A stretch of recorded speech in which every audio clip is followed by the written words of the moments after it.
Positions लो अभी।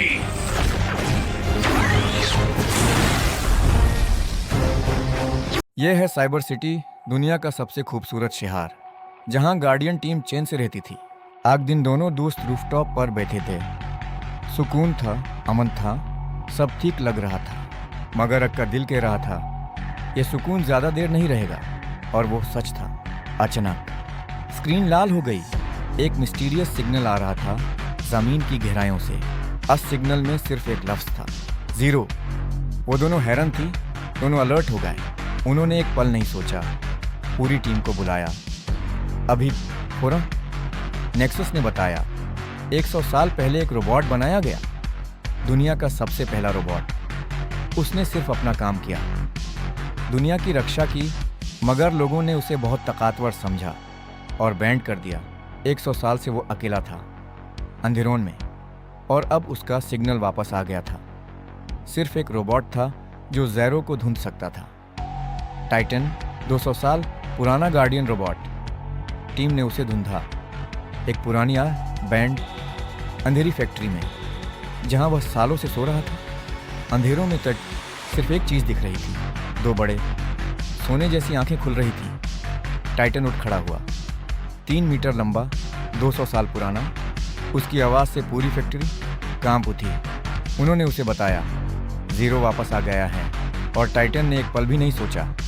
Titan बोला, 0 को सिर्फ फोर्स से नहीं, समझ से रोकना होगा। फोर्स से नहीं और रोका वो जा साथ चलेगा। सकता, उसे 0 का समझना सिग्नल ले गया होगा। टीम को। समझ गया। दुनिया की सबसे ठंडी जगह, आर्कटिक जोन, बर्फ और सिर्फ बर्फ, -50 डिग्री। बोल्ट कांप रहा था, मगर टीम रुकी नहीं, आगे बढ़ती रही। बर्फ के नीचे 100 साल से एक रोबोट मदद का इंतजार कर रहा था। बर्फ के अंदर टाइटन ने एक बड़ा पुराना दरवाजा खोला। अंदर से ठंड की लहर आई। अंदर था एक बड़ा काला रोबोट, 100 साल की बर्फ और धूल उसके जिस्म पर। हम आ गए उसकी आंखें अभी भी जिंदा थी। वो धीरे धीरे टीम की तरफ मुड़ रहा था। यह था 0। वो आगे बढ़े, उस मैसिव रोबोट के बिल्कुल सामने खड़े होकर बोले, डरने की जरूरत नहीं, हम दोस्त हैं। 0 ने कहा, 100 साल में कोई नहीं आया, सबने भुला दिया, सबने धोखा दिया।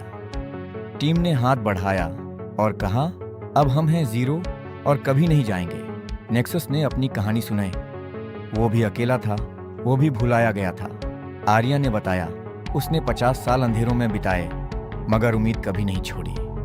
0 ने देखा, वो अकेला नहीं था, और उसकी आंखें धीरे धीरे नील रंग में बदलने लगीं।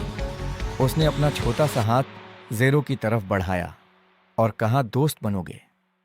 0 ने अपना बड़ा हाथ नीचे किया और छोटे से किबो का हाथ थाम लिया। और पहली बार 100 साल में 0 मुस्कुराया। वो मुस्कान जो 100 साल से खो गई थी, मगर खुशी ज्यादा देर नहीं रही। एक जोरदार धमाका और पीछे की दीवार टूट गई। धुएं से निकला फैंटम, एक स्लीक काला ईविल रोबोट जो 0 का सिग्नल यूज कर रहा था। 0 खड़ा हुआ पूरी ताकत से और बोला, तूने मेरा नाम बदनाम किया, अब भुगत। जंग शुरू हुई। उन्होंने हुक्म दिया, ब्लेड स्पीड से टूट पड़ा। लूना ने कैमोफ्लेज से कंफ्यूज किया। वॉल्ट और स्पार्क ने मिलकर बिजली का तूफान बनाया। बोल्ट और लेओ ने ताकत से दुश्मन रोका। ज़ारा ने अंदार से सिस्टम्स बैंड किए।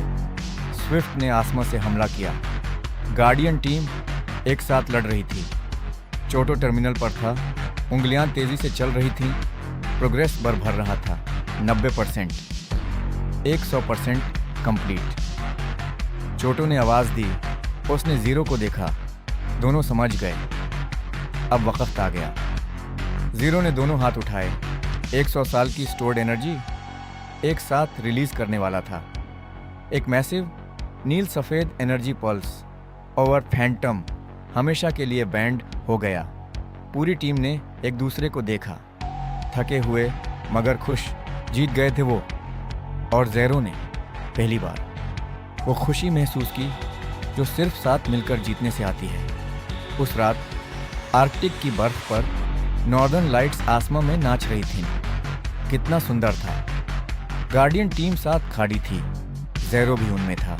अब वो अकेला नहीं था, अब उसका घर था और दुनिया ने देखा कि कोई भी अकेला नहीं होता जब तक एक सच्चा दोस्त हाथ थामने को तैयार हो। Guardian team forever.